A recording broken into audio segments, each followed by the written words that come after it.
Are we live? It doesn't say on my phone that we're live. Well, yeah, I believe we're live. Hey, everyone. Hopefully I'm not talking to myself. We are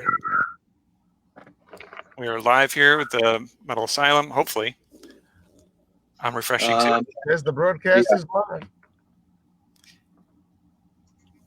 And yeah, I'm seeing us live on the Metal Asylum page. All right, how's that for an awkward beginning?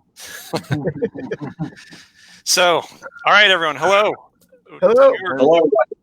We are here today joined by some metal gods. And by that, I mean Rich Catino. Rich Catino. Yes. I try. But no, seriously, I really am in awe of our guest today. This is not hyperbole, one of the world's best bass players right now, and a singer who I've followed since I was going to Photon on Route 22 in New Jersey back in the 80s. Yeah, so this is a big deal for me. Thank you. Now I want to get to you guys, your storied histories and all, and we also have Frank White, who's got an amazing project we want to hear about.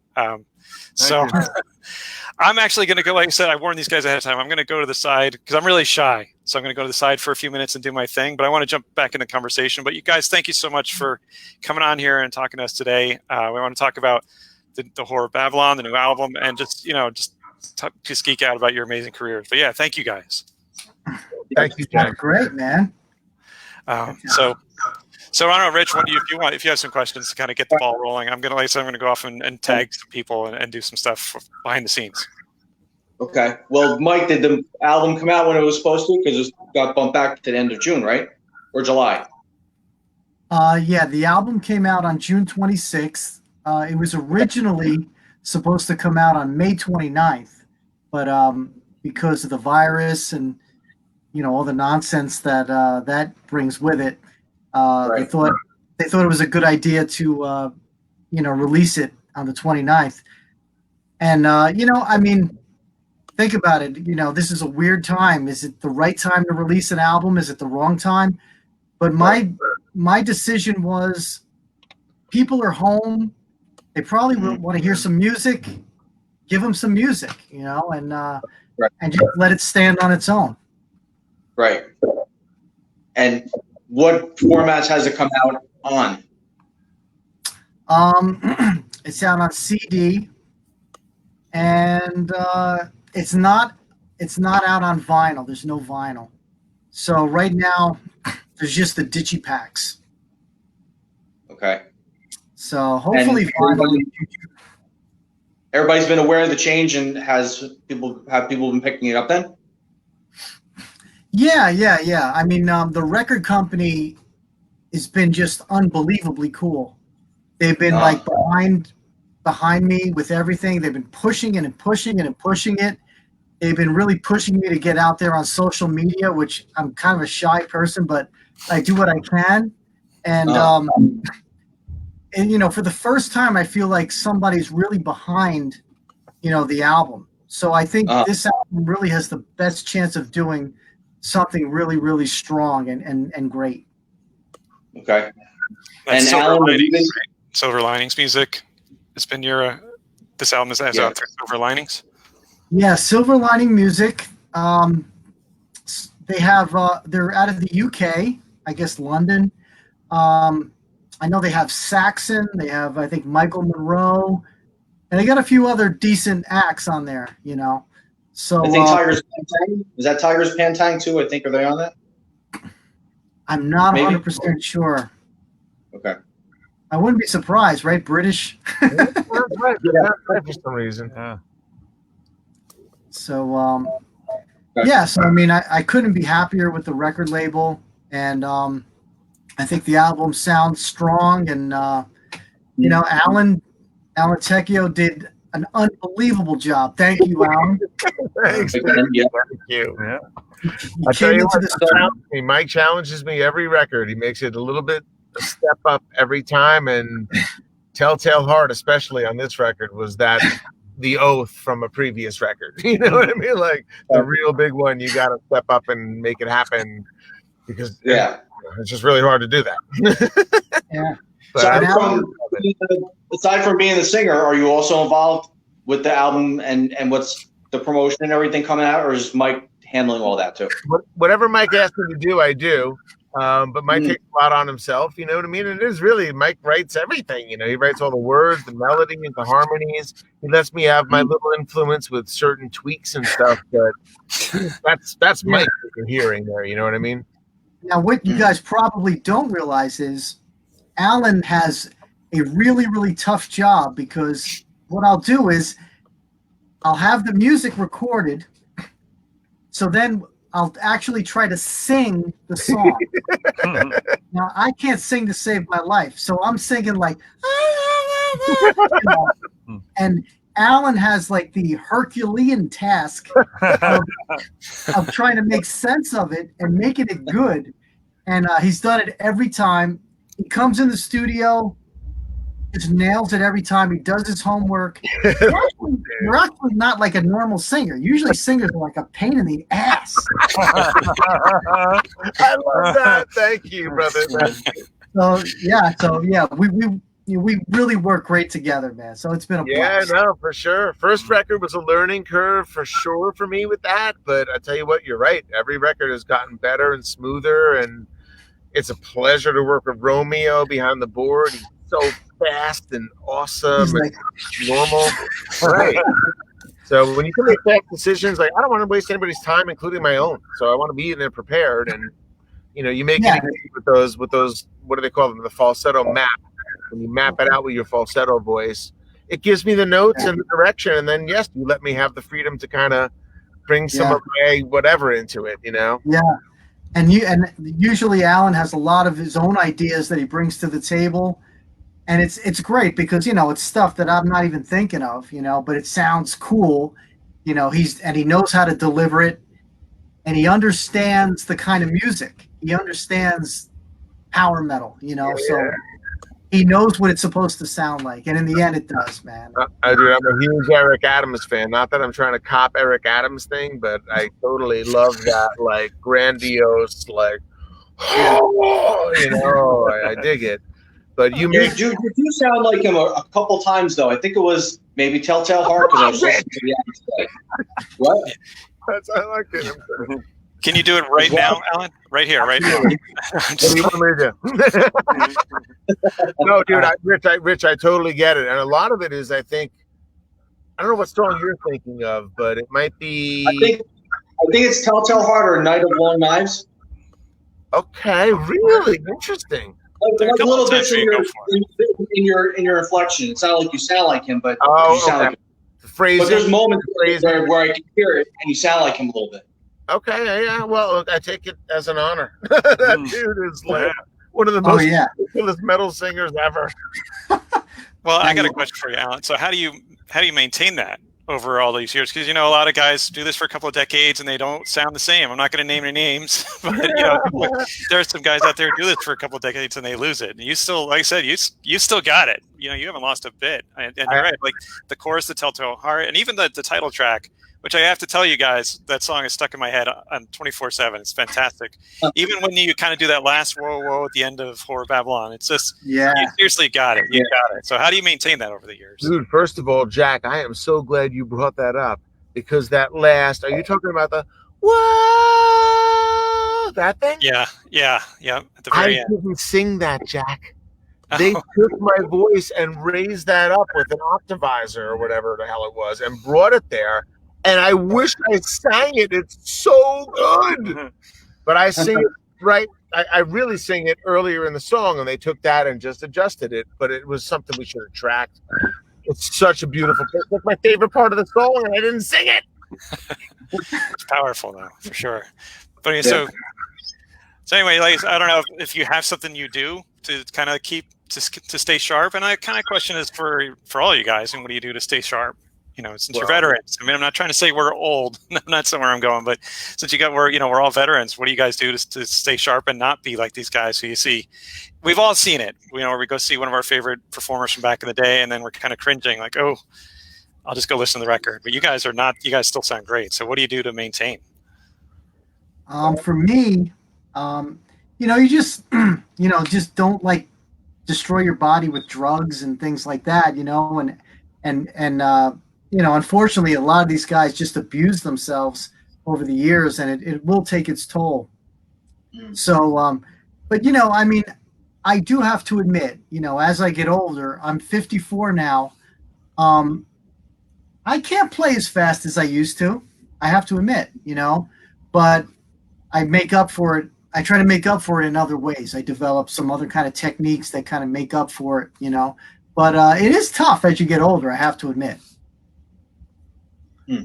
I noticed that on the last record. Just saying. Dude, so wait, are you saying that brother, the Symphony X 20th or 25th anniversary tour? This is going to be the 20th. 20th. So your 20th tour next year, you're not going to be able to keep up with Romeo? I will say that on the last tour we did, the songs are getting harder and harder to play. I will say that. It's I guess it's just sometimes I'm just not limber enough, So I don't know if that maybe just comes as you get older. You just got to maybe just warm up more. So, or he's just out of his mind composer-wise. That's probably what it is. He don't let up. He like the playing just doesn't let up, and I'm like, oh my god. Yeah, it's insane. Yeah. Yeah, I saw the tour you guys did with Overkill, and yeah, it's like, wow, I just had 10,000 notes in a night. But it's not just noise. I mean, it's beautiful. It was fantastic. It was a great show. Great songs, yeah. Yeah, I mean, his thing is always the song first, and all the hotshot stuff comes, where you could fit it in, So that's cool, man. Well, so you guys want to talk to us a little bit about Horror of Babylon? I mean, congratulations. Like I said, it's really a fantastic album. It's easily one of my top 3 of the year, easily. It's really fantastic. So congratulations. You want to talk a little bit about the rest of the crew? We got 2 of you guys here, but the rest of, and we mentioned Michael Romeo. It's it's an kind of an all-star cast. Can you tell us about the writing and I was going to ask, actually, did all 4 or 5 of you guys actually work together in studio at one time at all? No, we kind of do it all separately. So usually what happens is Michael Romeo will program the drums to my demo track on the guitar. So then he'll program the real drums to the demo, and then I'll go in and I'll record the real rhythm guitar. So then I'll go in and do the real bass. So now we got like a cohesive thing, and then I'll put the keys in, because I think the keys really help actually the vocals a lot too. They kind of really help you to kind of feel where the song's going, and then basically Alan will come in, when he's available, and he's always well rehearsed. Comes in, and I guess usually within a few weeks he's done. Coming in sporadically. And then we throw some lead guitar in. The lead guitar player is Lance Barnwald. He's 24 now. What I love about Lance is he could keep up with all the new school shredders, but he also, at the drop of a dime, he has that feel of the old school guys, He'll do these fast, arpeggiated, Michael Romeo, Marty Friedman licks, but then he'll come back and do some Ace Frehley kind of licks. So that's what I like about him. And there was a few spots in the songs where I had another guitar player, Rod Rivera, do a few leads. And he's an interesting guitar player because his dad was a flamenco player. So he grew up with all that. And, of course, he loved heavy metal. So he's got a really kind of cool style, too. So, all of us together kind of really, you get definitely a heavy metal album, but there's other influences going on. There's some folky things going on from time to time. And, but altogether, it kind of works.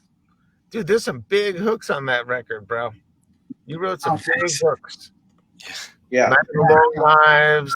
There's a lot of stuff on there. I love listening to, just as like a listener. You know, like, I just feel lucky to be able to sing it, but as a listener, I dig it. That's always the best heavy metal though, when you got the hooks, right? You're right. You're right. Yeah, you know. Oh, God. Yeah. No, I'm sorry. Yeah, sometimes, it's weird. Sometimes a song needs a big giant chorus to sing along to, and then other times it just needs like this little cool inflection, like whatever. Say the first track, Dracula's Son. It's just a few words, you know, but it just hits you in the head. Yeah. You know, and then you got another song like say Avalon or something like that, where it's like this big, grandiose kind of thing. So, you know, so I mean, it's great to finally get that stuff out of your head and onto a disc. It's because it's like torture. It's torture. This stuff is in your head, and even if it's written, you can't let anybody hear it for like 2 years. Finally recorded, mixed, given to a record company, then they got to release it, and it's just like, you know. But at the end of the day, and then it's funny when it finally does get released, you kind of just forget about it, and you're thinking about the next one. Unless you're going on tour, then you got to remember the songs. Right, that's true. And you usually have the next one written already by then. Once you know that one. Yes, I do have a fourth one written, and Wow. When the time is right, looking forward to starting that one. Great. Me too, bro. Yeah, us too. And Is it? I was going to ask, how do you kind of keep it separate? You know, Symphony X and other projects you're involved with, and the Mike LePond, the Silent Assassins. How do you write a riff and go like, yeah, this is a Mike LePond riff, or how do you kind of keep it separated in your head? Yeah, I could kind of tell what goes with what. You know, Symphony X, it's a very difficult kind of music to play, very intense, a lot of things going on, very busy. The Silent Assassin stuff is just more of a groove, you know, just headbanging kind of stuff.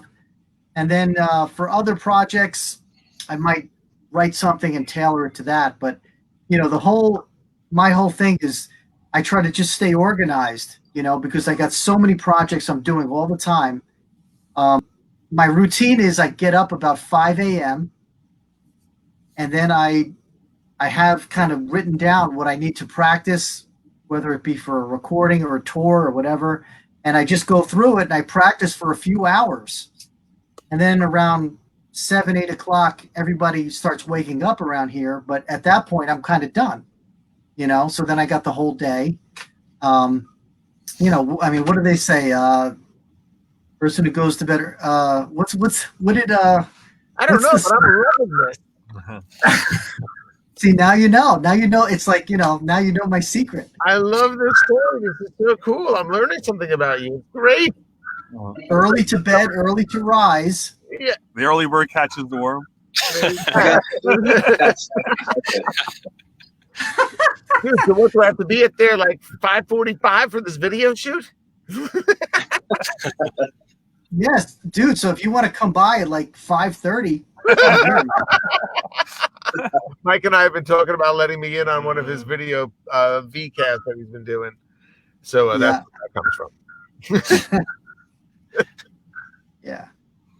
So, Alan, are you doing anything musically aside from singing on the Assassins album, or do you have like, if you're not singing on something, maybe like a reissue of something you've done in the past coming out or something? The first two ladies record, I know Dan got back out a few years ago, like maybe 2 years ago, something like that. But I got a band called Level Fields. We've been doing a lot of tracking, and honestly, we've been tracking a lot of cover songs lately. So I got a Cure cover song. This really obscure band called Top Drawer that was on that show, The Hunters, if you ever saw that. They have a song on the soundtrack there, and I just heard it one day. I'm like, we have to cover that. And we covered Ellie Goulding's Lights. But none of this stuff is mixed. I haven't sung my final vocals, so I'm just tracking. Like the room you're seeing us in here is my office for work, for my day job, and my vocal booth because I got the microphone flowing from the ceiling and it's ready to rock and roll. I don't know if you can see any of that. Yeah. But so I can just track here. So I've been doing a lot of tracking like that. And I probably have like 8 to 10 level field songs to start honing and writing, and it's really a matter of time. It's been hard to find the time, but thankfully I've been really busy musically. And speaking of Michael Romeo, I did a thing with a project called Minds Mirrors, these guys in Hungary, like 10 years ago. It never came out, but apparently they're back into it and mixing it. So Ron Jarzombek has a solo on it. Michael Romeo has a solo on it.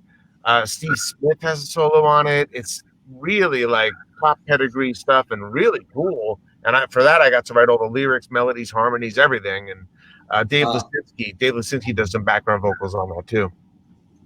Nice. You said Mind Mirror? Is that what you... It's Minds Mirrors, but I don't know. I think other people probably took that name from in 10 years' time. You know? So I don't know what it'll actually be called or whatever, but that's what it was. We did it 10 years ago. And the mixes that they sent me sound really cool. So it leads me to believe they're going to get out somehow, but I don't know. Yeah. But I hope it comes out because it's really cool stuff. Well, and you sounded great on the Frost Coalition thing. You did was it 2 weeks ago now? That was also a lot of fun to watch, and it looked like you guys were having a blast. Thanks. Yeah, we had a blast. That was so cool. All those guys, thank God, I think that's one of the biggest problems with bands. You've been around enough bands, Frank, to know is that they can be pains in the asses to work with and not fun to be around and complainers about stuff and whatever. And everybody there was once in a while. Yeah, more often than not, unfortunately. But all those guys, you enjoy seeing them. When you see them, you start smiling. Let alone. Do you guys think you'd be able to do The Assassins as a band live? Well, we did live once, right, Mike? Yeah, we would definitely like to do some stuff. It would be cool to do some shows when it's possible to do. But yeah, we could definitely rustle up the band. So far, we've done only one show in our career, but it was a lot of fun, and we had a great time. But yeah, we would love to do like maybe a nice festival, or maybe get on a short little tour with a bigger band or something cool like that. Just something to get us out there a little bit to some more people. What have you guys heard? What have you guys heard as far as what's the possibilities moving forward with playing live? Out of all three of you, even if Frank, have you heard anything or anybody else? Probably next year for most major acts. I think for the time being, it's going to be cover bands, tribute bands, and original bands that are going to fill up the spots until the major acts start touring again. So, that's where you guys can take advantage of the situation, to entertain to some level, whether it be like, an open air outside restaurant or a cruise, something. Maybe one of those drive-in these days. Yeah, I saw on YouTube Doro Pesch did a drive-in show over in Germany, and I think some jam bands played over here, in the States somewhere, and you can see the cars all lined up like a drive-in movie. So I'm waiting for the ones around here to open up like that. Mosh pits are rough at those, though. But yeah, otherwise, yeah. That's out of the question. Smash up, baby. What about Mike and Alan? What about people who've done the in the studio thing? You guys do your parts in your own where you're living. Would you guys do something like that for the Assassins? A couple songs? Well, there was a situation where we got asked to do something like that, but we got asked too late. Vakken this year is doing a virtual thing. Oh, wow. And I went to it in 98. Right, and our record label asked me if we could do something, and originally I said, wow, what could we come up with in like a week, because we haven't played together in the same room, and we were originally I was thinking, well, maybe we could just go live in the studio and do a song, just for Vakken. But I was waiting to see, what kind of budget they would give me. But they didn't get back. And then it came to be like where it was 3 days until you had to turn the video in. And they finally got back to us. But I was like, wow, there's no way we could pull it together now. But then they asked, well, could I do a bass clinic, a virtual bass clinic? Oh, nice. So last weekend, I just my wife put the camera on me, and I just did like this half-hour bass clinic. We'll see if they. That's awesome. Good for you. That's awesome, bro. That's awesome. Right. Yeah, but and it's getting back to what you were saying earlier. Supposedly, will it happen? I don't know. Probably not. But Ross the Boss has a European tour scheduled for November. I don't know if it's going to happen or not. Who knows? But he's the boss. Yeah, maybe not in November. He won't be. Oh my God. Yeah, well, hopefully. And I'll echo what Rich said, though. It'd be great to see an Assassin show. I mean, yes, the Ross the Boss album, actually, yeah, we didn't even mention that. That is a really cool album, too. Something I've really liked. Yeah, so you've been busy, Mike. You've got a couple of things going on. But yeah, it'd be great to see an Assassin show. If you know, when the world allows it and when we're able to see it, yeah, it'd be great to see. Yeah. As soon as things open up, we'll just kind of sit back and then just wait, and then we'll know when the time is right. Cool. So, I have one or two more questions about Horror Babylon, and Frank, I definitely want to talk about your project too. Okay. We got some time. We're good here. But Mike, I wanted to ask you about lyrically, man. The album is really fascinating. You go into all this great stuff. Elizabeth Bathory, Vlad Tepes. So, can you tell us a little bit about what your inspiration was there, and what I don't know, just what drove you to touch on all this kind of cool stuff? Yeah, when I was younger. Like say back in the, like in the 80s and the 90s, I used to just write riffs and write songs, but lyrically, just like writing about like meeting girls or partying, it just didn't feel right to me because I really wasn't a wild person. So I kind of never really knew what to write about. And then I'd say in the early 2000s, I started to watch the History Channel, and I really, just fell in love with like history, mythology, and then literature, and then I put two and two together, like that. This stuff would sound great with heavy metal music, So then I finally had something in my head to shoot for, and so when I write lyrics, sometimes I'll write the lyrics first before the music, and then sometimes I'll write the music first before the lyrics. So like an example where I had the lyrics was first was Telltale Heart, and I was able to write the music to kind of follow along with the verses and the choruses and all that. And then an example of where I had the music first was, say, the Bathory song, Lady Bathory. It's just a simple 3-minute song. It was like a heavy Judas Priest, TT Quick kind of riff. And we just just needed something, kind of dark. But because it was about Elizabeth Bathory, I knew to add maybe like a middle section that was a little darker, And then I always I love writing a big epic at the end.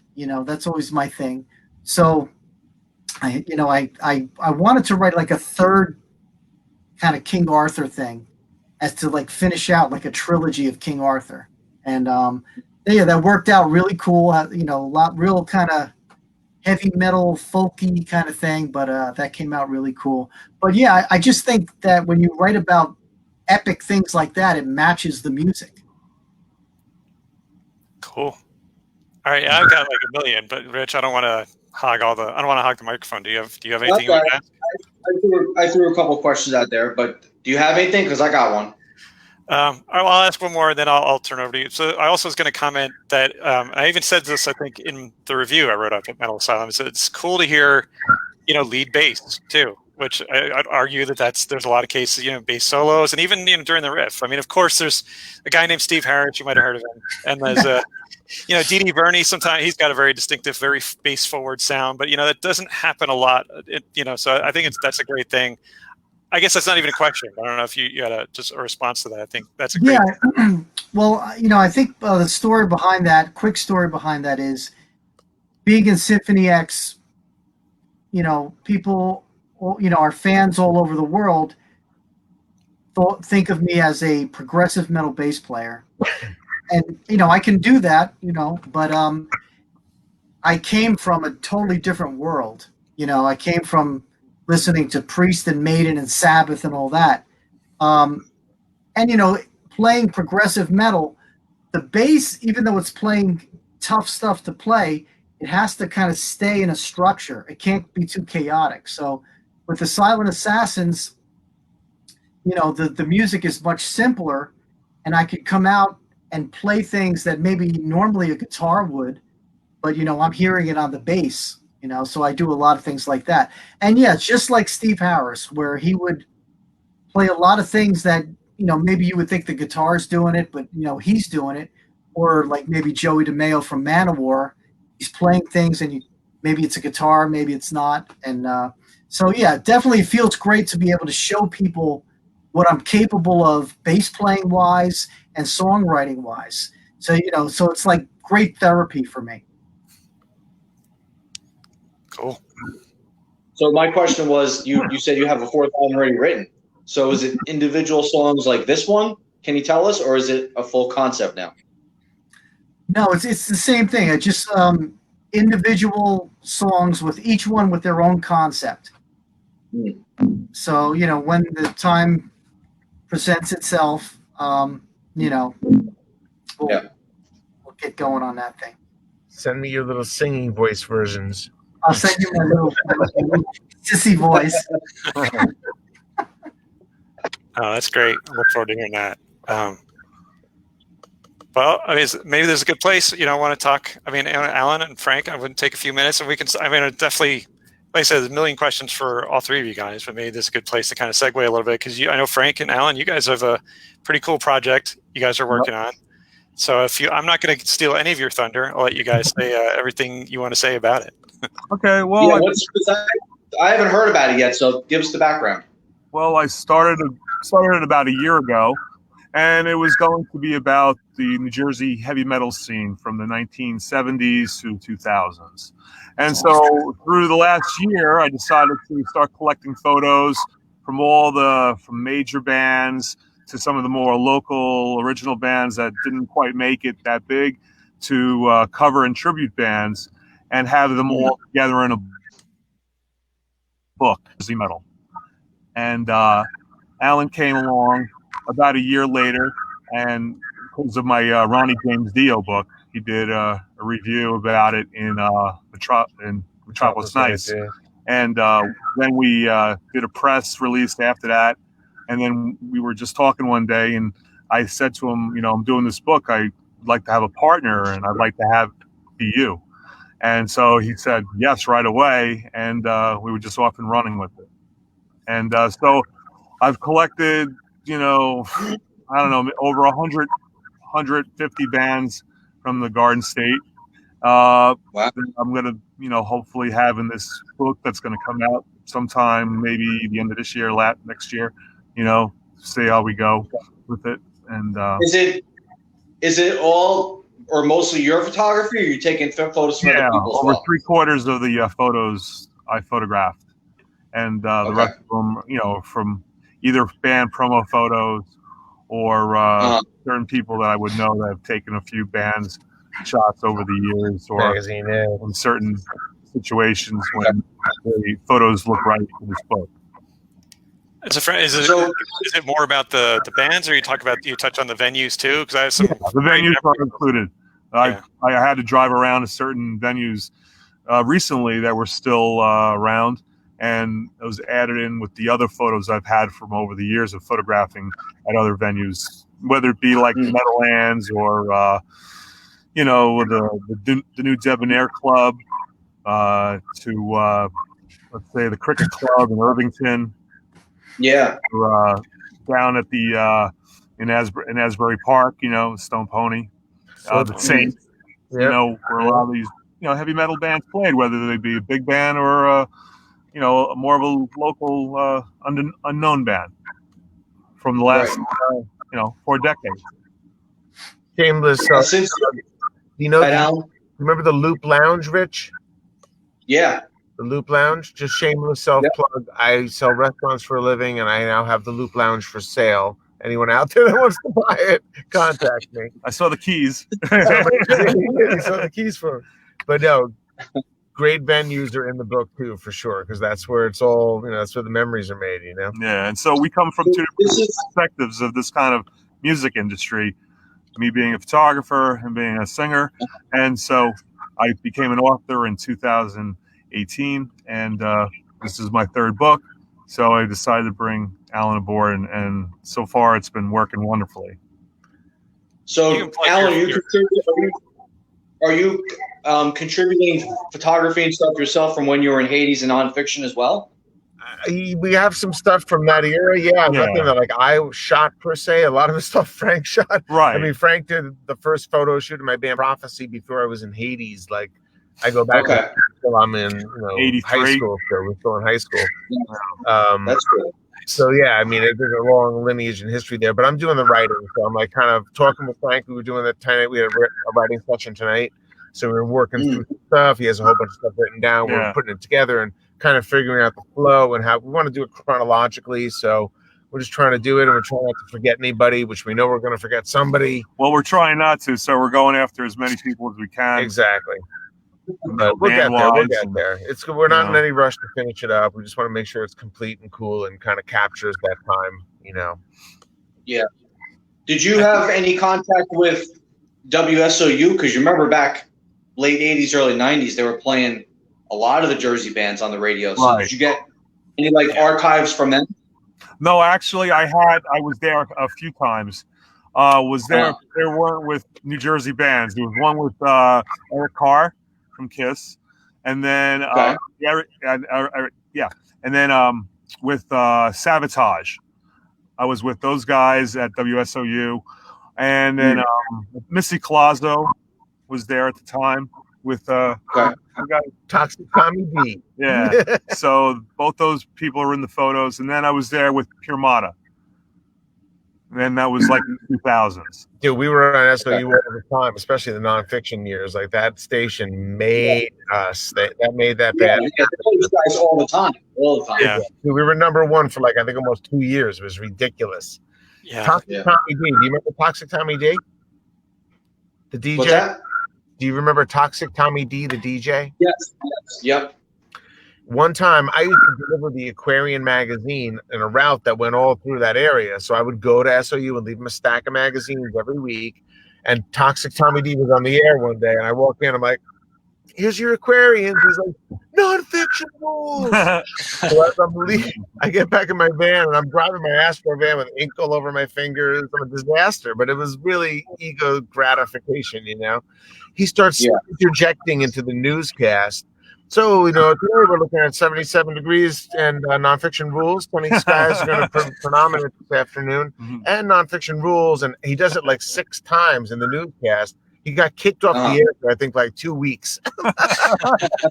But that's the kind of love they showed us. And I'll tell you, dude, it dramatically changed the love from the fans and the draw at the shows. Yeah, they would play In the Know every hour on the hour. I remember. It was a great album. It was great stuff. Thanks, man. Thank you. But yeah, Frank, I don't know. There's a band called Symphony X. I don't know if you ever heard of them. Anyway, if you want to plug your previous books. So I don't know if you said you have a couple other books. You want to plug those, feel free. Yeah, I was involved with a book on the Misfits, which came out in 2018. And I worked with that with Ken Capia. And then I started with the Ronnie James Dio book that came out in December of 2018, and as a hardcover. And then that I was doing press on that until it came out as a softcover in September of 2019. But they changed the cover and title, so I had to do press almost all over again with a lot of these magazines and outlets to let people know that there was a cover switch. And I'm just letting everyone be aware of that because I wasn't aware of it at first. So I had to kind of take care of damage control to get everything straightened out. Sure. Yeah. So it worked. So I'm doing pretty well with the book. So and now we have time because of what's going on So I decided to kind of crank out, more photos and writing towards this book, all about our scene here in New Jersey. Well, speaking of that, for all of you guys that are on screen, everybody, give us a name of a band, and I want to know if they're in the book. So, Jack, who do you got? Oh, you put me on the spot. Well, I mean, I guess the obvious ones are on the screen with us. So I'll say I'll just kind of throw out Overkill. Dig deep. Dig deep. Of course. Yeah. I mean, yeah. Or somebody else. Can you think somebody? All right. How about Xenon? Xenon. I never photographed them, so I was going to go find them and see if they can give us like a promo picture. They're on the list, though. They're on the list. We don't have the shot yet. But yeah, because for some reason I looked through my files. I just never photographed them for some reason. But American Angel, I have. I did actually their video with them over in New York. The video that never really got officially released, right? Excuse me? I don't think that video really got officially released, right? For How Can I Miss You? I think that was the one like back in like 87, 88 time period, right? Oh, even before that. Then. Oh, no, I'm not sure if I forget, what they had before that, but the one that I remember was is the one, because I was a still photographer for it, so it was pretty good. It was really cool, packed crowd, got some lot of different angle shots. So a couple of those photos are going in the book. Okay. Yeah. I think they were Jersey, but Prophet. Yeah. Prophet. I have photos of them going in. Okay. Yep. LePond, who you got? How about White Tiger? Oh yeah. Yeah. In fact, we found a nice cool ad of them, and that'll be part of the book. And I got a quote. I still see Danny Muro every now and then. He's such a great guy. We'll probably get a promo picture from him, and it'll go in. Because we got so many bands, so we got to limit the amount of space we have for each band. But at least it'd be a cool promo shot that they like. So I'm sure will too. And for guys like LePond, we can't even put him in the book because he's in too many bands. It was just ridiculous. I was looking at yours just the other day, in fact, because I was trying to get ready for them. So how about for Frank and Alan? What you got a deep band that you can pull out and tell us that's in the book that maybe you don't remember or forgot about? Atomic Bitchwax. Yeah. Okay. Yeah. Godspeed. Nude Swirl. Oh yeah. Nude Swirl. Those New Brunswick, like a whole New Brunswick scene. We got Revenant. Dave Django. Ripping Corpse. Yeah. Monroe. Okay. Monroe. Yeah. Monroe. How about what was the band that Zach Wilde was in? He was in Pride and Glory. No. He had a band before that. Cyrus? Band. Cyrus, yes. Ozzy Osbourne. Cyrus. No, I'm kidding. Cyrus. Osbourne. I never photographed, but I was going to see if I could find like a promo picture of them from back then to put them in. Yeah. Yeah, definitely. Another one that came to mind was Cleavage. You guys remember them? Yeah, we don't. I think I wrote them down, but I don't have any because I don't have any shots of them. They were just one of those bands. They were more a cover band, right? Like cover. Their big song was 15 Get You 20, Okay, so a couple originals. Yeah. Oh my gosh. Yeah. Jersey. There you go. Yeah. Fun times we had here. There were so many bands, man. So many bands. But I guess how many bands do you think you have going in the book about? Oh, I don't know. Right now, somewhere between 100 and 200 bands that I've scanned, and wow. So I kind of really dug through them, and but also some bands maybe, I'll have an ad that'll have their name in them. So at least we'll get certain bands that really like we can't find anything of, but that's why I started early to get a good jump start on this.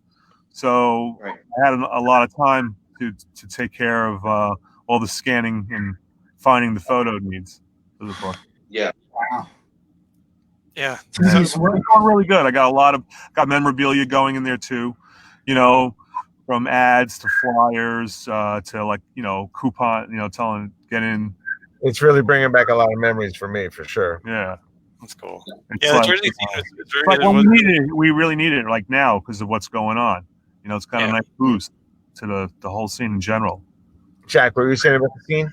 I was just saying it was a unique scene because we had New York right there, which is one of the biggest scenes in the world. I mean, if not the biggest for many times. And then, but we still had our own kind of defiantly independent scene. We weren't Philly, we weren't New York, but and of course they were related. How could they not be? Yeah. I was going to ask LePond. I mean, what can you reminisce a little bit about? Just the venues that you hit and played and the dives. Maybe I guess for Alan and LePond, tell us some of the bad stories and the good stories about the whole dive part.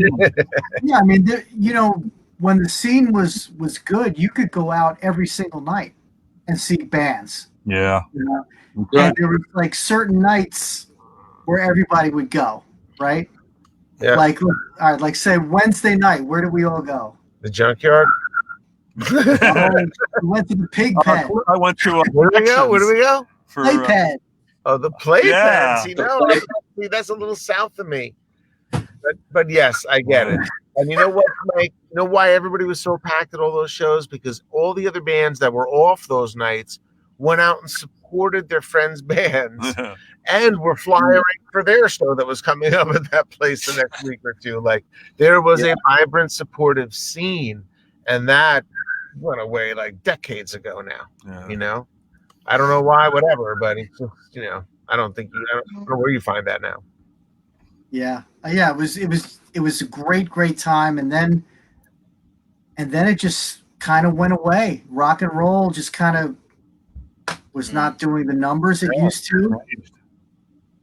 And now it's just like a shell of what it was. It's a shame. It's a shame because you go over to Europe and it's thriving. I've been there plenty of times. I could see it all the time. Like I'd say like there was a time I think from like maybe let's just say 1990. Let's just say 1990. From 1990 to 2000, I didn't even realize that there was still a metal scene going on in Europe. I thought metal was just dead. I thought, grunge and alternative just took over. That's it. And then I didn't realize it till I went on my first tour with Symphony X, and we're playing these festivals with these bands that are just awesome, And I'm like, probably all the bands that I like, right? And you like all the bands you like. That's what and you like too. Like Blind Guardian and Stradivarius and Gamma Ray and photographed them Hammerfall and Gravedigger, all those bands. That's when I first the festivals over in Europe. Wow, that's awesome, dude. That's awesome. There's your next book, Frank. I actually sell those photos, to different magazines, whenever there's needed. So, it was one of the reasons why going over there, meant so much to me, because I know I could use these photos for a lifetime. And I could use them for, whether it be for a magazine or a book or, a show, like a show that, like Metal Evolution, for instance, that Banger Films did. I was involved with all their videos. And so some of the stuff came from the European shows back in the late 90s to the early 2000s. And it was quite an experience, You're camping on a field. Everyone's not speaking your language. And 3 a.m, you got people singing German, we're not gonna take it, outside your tent. You just fell asleep. And you got like all these people all surrounding your tent. And it's like the craziest thing. LePond's infamous for starting that thing at 3 a.m. Infamous. Oh, man. But yeah, absolutely. Just incredible how it still is thriving over there. And it was the first time I ever went over there to a festival. I mean, it really felt like I went back in time in America. Right. Especially what the women were wearing. They were dressed, in leather and studs. And I was like, wait a minute. I thought that. And the guys had the denim jackets with all the patches. I was like, whoa. Yeah. It's like an army of people like that, The battle vest. Yeah. Really cool. Alan, didn't you get to do a couple times over there at festivals with Hades, a reunion? Yeah. Did you do a couple of Hades reunions over there as well? Yeah, we did. We did Vakken in 2000. We did Bang Your Head in 2010. I went over there with a version of Hades, which only had Kevin Bolenbach on bass and Ronnie Lipnicki on drums, who was actually on a Hades record, but the other guys weren't in the band. It was all a set of Hades songs from the first two albums. That was at Headbangers Open Air, I think 2011. And we were supposed to go in around that time too to play Keep It True, but the volcano had exploded, whatever year that was. So all the flights were canceled, and I actually got a flight in, and I was able to play with the Watchtower guys. But the Hades that never happened that time to Keep It True. So I think those are the only times, except for the European tour we did back in the late '80s. That was through like a bunch of Germany and Europe and whatnot. Okay. Cool. I toured like this guy, Mike LePond. Yeah. Go ahead, Mike. Yeah, I was going to say, Alan, you also did the Heathen's Rage reunion in Germany. Wow, that's true. That's true.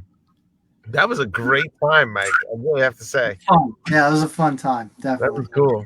We played in Trenton, New Jersey, Germany, and Greece. Oh, wow. And I came home. It was a big, long weekend. It was sick. We got stuck in that airport for what, like 15 hours, dude? That was insane. I'd like to see those tour T-shirts. There's got to be a tour T-shirt. It says Trenton, Germany, and Greece. I'm gonna look for it. I might have it. I don't know. Awesome. Yeah. So I was going to ask you guys. I mean, we talked a little bit about it already, but I kind of want to ask, what are you eyeballing for the near future? I mean, Mike has already kind of given the spoiler that there's going to be a new Silent Assassins album, in the works. It's already kind of, it's already mapped out. What do you guys have coming up? And of course, you got the book, but just tell us about what you have in the near future and the far future in this, in this crazy time. What are you guys looking at doing next? Yeah. All right. Well, for me, let's see.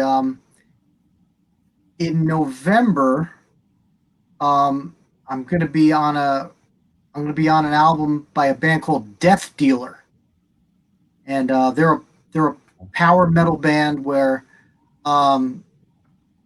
Stu, the guitar player, is in Australia. Sean Peck is the vocalist. It's me. Also, Ross the Boss is in the band. So it's a real cool album coming out in November. If that Ross tour happens, we'll see. And but that's all I got going on this year. Probably just keep eating a lot, which I wish I could stop. Anyway, That guy's really good, right? The Sean Peck guy. he's really good, man. He's a good singer, man. Yeah, that's what I hear. I think I've heard some of his stuff, but I don't know enough to. But the stuff I've heard was amazing. So for me, I want to go up to J-Rod Studio in Stony Point, New York, and track those Level Field songs, which are all like 3 or 4 cover songs, and then finish demoing the other Level Field's original songs here in my little room, and then eventually get up to J-Rod's and finish those. And I think we have another album due with the label we're with, but it's a very, very small label. Nobody's pushing us to finish it. And we're just trying to get this going as we can, but that'll be the next stuff for me to do musically, I think. But you said you had some Hades reissues coming too. Are you involved with that at all, or is you just no? Dan got them out, I think, a year or two ago. The first two. Okay, cool. And then Frank, I mean, obviously we talked about the book. Right. Anything else you want to plug or talk about, or say anything more? Well, what's the timeline for the book? Do you know? You mean from what year to what year? Like, no, the timeline when it might be coming out, when you're going to finish it. Printing and all that stuff. Well, right now we're still in the writing stages, and we're putting together like more photos, that I'm finding, each week from a couple different sources, and I'm finding some of my file cabinets, just from breezing through them for other reasons. And I don't know about this year because we're not sure how we're going to take the whole process of printing the book and distributing it. So it might be maybe somewhere, next year, I think, that's what I'm just guessing right now. I can't really just pinpoint it because, we kind of thought we were going in one direction and now we're going into possibly another direction with it. But we probably will set something up soon for pre-orders and so that way it'll help, with the cost of printing it and, getting the people's names maybe in the back of the book. It's like a thank you page for the people that, saw a lot of interest in this book right off the bat. It's fun because there's a lot of crowd. Where do people go to find out? Where do people go to find out about it? Well, we'll probably set up a link. It'll probably be on Facebook. We'll advertise. Maybe we'll have a website for it. So it's real early stages. Yeah. Right So it's going to take a while, but at least right now I'm still doing some press on my Ronnie James Dio book, called A Career Through the Lens, and it'll be coming out, more every place that hasn't been there yet, down maybe Brazil, hopefully in some stores or over in Japan. We'll see. Any place on earth, I'll send the book to sell. Cool. Yeah, because right now a lot of it's on online to buy it, but I want to try to get it in some stores. So see what we can do. Cool. Yep. Well, yeah, and thank you guys for asking. Rich and I are actually working on something too. You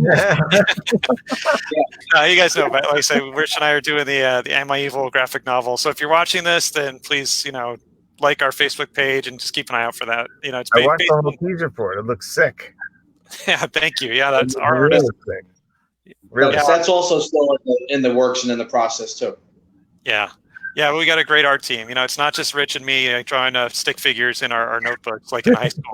We got some amazing professional, award-winning comics people, and Diamond Head are behind it. They gave us permission. So, sorry, I just hijacked this show, your interview to talk about my thing, but No, your thing is really cool. I can't wait till it's done. I want to see it. Yeah, congratulations on that. No, thank you. Yeah, I mean, and hopefully in the future, you guys will bear us in mind. Here I'm being totally shameless. I should shut up. You guys feel free to tell me, hey, Jack, shut up. But seriously, it'd be, we're not doing this to make millions of dollars, and we're it's just like you guys know how it goes when you do this stuff because you love it. Well, actually, that isn't the exact number Mike LePond paid me to sing on the last record was $1 million, and I'll tell you what, it was worth every penny. No, I get it. You gotta love it. You gotta love it. Yeah. I mean, you gotta love it. There's, because listen, we're not going to become millionaires, but we just love what we're doing, and that's it, man. Life's too short not to do what you love doing. Yep. End of story. Exactly. No, that's great. Yeah. So I want to say, we've been going for about an hour. I don't want to tie up much more of you guys. And I want to say thank you guys so much, all of you, for coming on. Everything you guys have done, it's great stuff. I don't want the last word, so I'm going to turn it over to my buddy Rich and to you guys to kind of take us on out. But just say thank you guys so much. You guys are huge fans. I'm huge fans of you guys, and it's thank you. Been an honor. I appreciate it. Yeah, thanks, guys. Thanks, sir. Good luck with everything you got coming up. And what do you got, Mike, Alan, Frank? Goodbyes.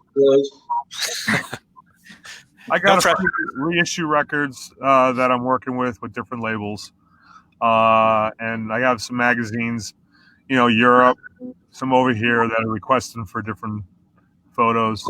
So that keeps going, and it's really good. I have a lot of outlets. I'm glad that in this time that I'm really, really busy. So I'm happy about that, and I'm really happy to be here with Alan, doing this book together. Absolutely. Same here. Yeah. Just looking forward to getting out of this whole COVID thing. But it's all good. I'm glad we can do stuff like this. I think this awakening of all this kind of streaming and zooming and whatnot is cool. It's this is what's going to keep everybody. This is what's going to keep everybody busy and keeping everybody's product in everybody's ear for the next, maybe 8 months or a year almost, maybe. Absolutely. Yeah, we're pushing. Exactly. Yeah. All right. So no pressure, Mike. You want to take us out with a big, strong finish? Okay. Well, you know what? New Jersey has always been one of the most powerful places for heavy metal in the world. I mean, I've known Frank and Alan for forever, and they are just two of the most vital pieces of the heavy metal power puzzle. And I haven't seen you in a while, Frank. I hope to see you soon. Yeah. For me right now, have as of June 26th, LePond Silent Assassins, Horror of Babylon on Silver Lining Music. Nice. Has every type of heavy metal you can think of in there. So I think there's something for everybody. Give it a try. And guys, obviously, thank you for the opportunity to come on your show. And, Thanks for coming. New Jersey, man. Yeah. Yeah, thanks, guys. Thanks, Shank. Thanks, Fred. Thank you, guys. All right. Thanks, guys. Be well. Stay healthy. Yeah. Bye-bye now. Take care. All right. So stick around. I'm gonna talk to you guys. Oop. I think we just lost. That's all right. We'll talk.